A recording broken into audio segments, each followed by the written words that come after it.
this is Quinn at Halo Ink. Today I'm going to show you how to clean off your media holding Platens and any adhesive that's on the Platen itself. So what you're going to do is you're going to unload your material so that there's nothing in the way when you're cleaning it. You're going to take a lint-free cloth and you're going to put just a little bit of alcohol on it.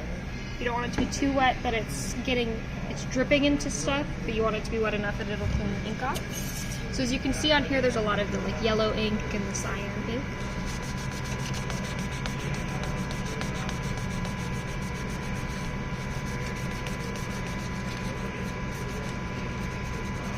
Sometimes you gotta scrub it a little bit just to get it started.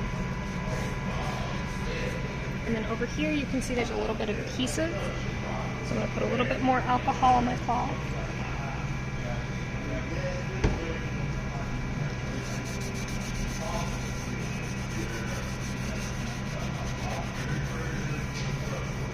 And I've already done the other side.